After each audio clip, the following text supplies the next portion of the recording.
आप सभी अभिभावकों एवं मेरे प्यारे बच्चों को हमारा नमस्कार। आज हम बहुत दिन बाद आपके सामने आए हुए हैं ताकि आपको कुछ ज़रूरी चीज़ें बताई जा सके। जैसा कि आज हमारा टॉपिक रहेगा इलेक्शन। जो हमारे यूपी उत्तर प्रदेश में जो इलेक्शंस हो रहे हैं उनके बारे में कुछ जानकारियां आपको दी जाएंगी। हमारा पूरा प्रयास रहेगा कि हर हफ्ते आपके सामने समक्ष आकर और कुछ ज़रूरी जानकारी आप सभी अभिभावकों एवं हमारे छोटे बच्चों को कुछ जानकारी ज़रूर दी जाए जो आपको जानना ज़रूरी है। तो आज हम आपको बता दें कि जो टॉपिक है हम लोग का इलेक्शन। तो पहले बता दें आप लोगों कि हमारा भारत जो है यहाँ लोकतंत्र है। लोकतंत्र मतलब क्या होता है?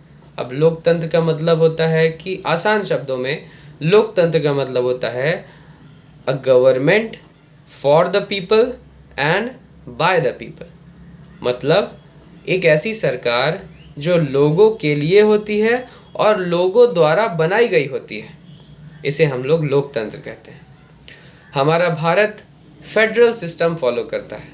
फेडरल सिस्टम क्या होता है? फेडरल सिस्टम मतलब होता है हमारे देश में दो तरह की गवर्नमेंट पाई जाती हैं।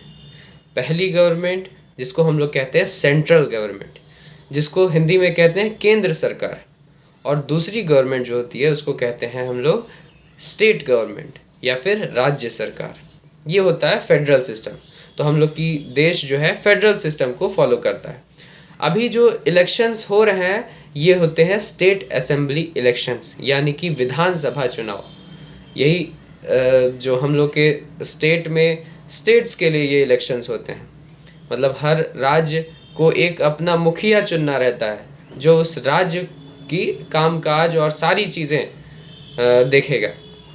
तो इस इलेक्शंस के बारे में बता दें कि ये इलेक्शंस हर 5 साल पर, हर कंसेक्यूटिव 5 ईयर्स पे होते रहते हैं और हर पार्टी अपना उम्मीदवार खड़ा करती है हर एरियाज से, जो मिलकर अपना एक लीडर चुनते हैं जिसको हम लोग चीफ मिनिस्टर कहते हैं।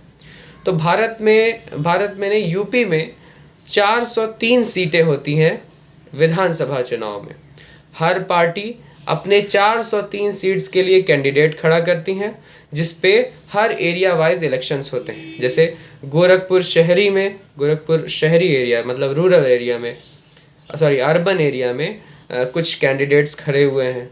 उन कैंडिडेट्स को हम लोग आम नागरिक डायरेक्टली वोट करते हैं, डायरेक्टली ईवीएम्स द्वारा वोट करते हैं। और जो इसी तरह हर एरिया में इलेक्शंस होते हैं, कई चरणों में होते हैं। यूपी क्योंकि बहुत बड़ा स्टेट है तो जो है इलेक्शंस कई चरणबद्ध तरीके से होते हैं। आज हम लोग के गोरखपुर में जो है वो 6वां चरण था। तो इस तरह से इलेक्शंस होते हैं। उसके बाद जो भी पार्टी 50% से ज़्यादा सीट्स जीत जाती है, मतलब 403 अगर सीट है टोटल, तो 202 सीट या उससे ज़्यादा जीत जाती है तो वो विनिंग पार्टी या फिर जीतने वाली पार्टी होती है और वो बहुमत से अपनी सरकार बना सकती है। अगर इन केस ऐसा होता है कि कोई भी पार्टी के पास 50% सीट नहीं आती है तो उन सारी पार्टियों में से जो पार्टी का सबसे ज़्यादा सीट होता है उनको एक मौका दिया जाता है कि अलायंस, किसी पार्टी से वो अलायंस बनाने, मतलब कि गठबंधन बना ले। और अगर ऐसा हो जाता है तो वो अपनी सरकार बना लेते हैं अलायंस बना के।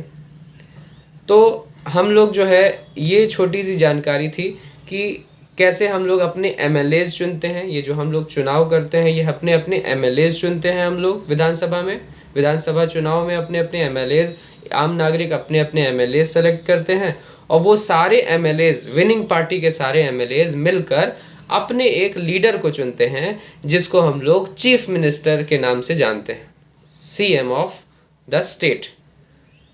उसके बाद ये चुनाव, ये एक इलेक्शन, ये हमारे अधिकार है, एक आम नागरिक का अधिकार है।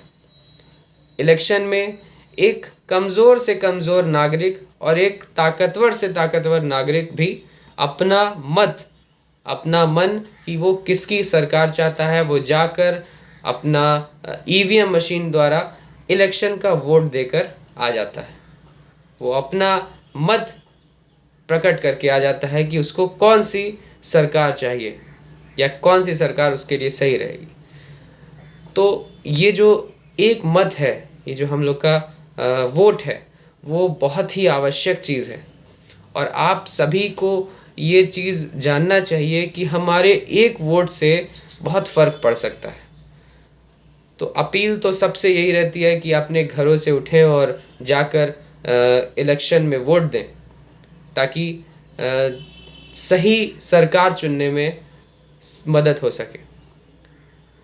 इलेक्शंस में कुछ चीज़ें अपने ध्यान में रखना चाहिए हम सभी को कि वोट उसी को दिया जाए जो हमारे देश के लिए, हमारे स्टेट के लिए, हमारे जो समाज है उसके लिए कुछ काम कर सके, हमारे देश को उन्नति की तरफ ले जाए, ना कि पीछे ले जाए। ऐसे लोगों को चुनना हमारे लिए ज़रूरी होता है। हमें जाति, धर्म जो ये सारी परेशानियां हैं हमारे समाज में आज भी हैं, रंग, संस्कृति, इसके उठकर, इन सब चीज़ों से उठकर हमें स्वास्थ्य, शिक्षा, अच्छी हमारी व्यवस्थाएं, बिजली, पानी, जो ज़रूरी चीज़ें हैं, इन सभी को ध्यान में रखकर वोट डालना चाहिए, ना कि किसी धर्म, संप्रदाय या रंग को देखकर हमें वोट देना चाहिए। ये गलत है। तो आप सभी से अपील हमारी यही रहती है कि आगे जब भी, आज तो इलेक्शंस ख़त्म हो चुके हैं हमारे यूपी के, आगे जब भी इलेक्शंस होते हैं आप इलेक्शन में ज़रूर जाएं और अपना कीमती मत ज़रूर दें, जिससे कि हमारे राज्य को और हमारे देश को अच्छी और कामकाजू सरकार बनाने में मदद हो सके। हम सभी हर हफ्ते आपके सामने ज़रूर आएंगे और कुछ ज़रूरी चीज़ें जो बच्चों को जानना और आप अभिभावकों को जानना ज़रूरी है, वो यहाँ आपको डिजिटल माध्यमों से बताया जाएगा। तब तक के लिए सभी बच्चे खूब मेहनत से पढ़ाई करें, खूब आराम से और खूब समृद्ध होकर पढ़ाई करें, ताकि हमारे देश को आगे नए नेता मिल सकें, नए अच्छे इंजीनियर्स, अच्छे डॉक्टर्स, अच्छे पॉलिटिशियंस, अच्छे सिविल सर्वेंट्स हमें मिल सकें और वो हमारे देश को खूब ऊंचाइयों पर ले जा सके। इसी कामना के साथ आपसे विदा लेते हैं। Sameer Khan, noise inter college की तरफ से आप सभी को नमस्कार।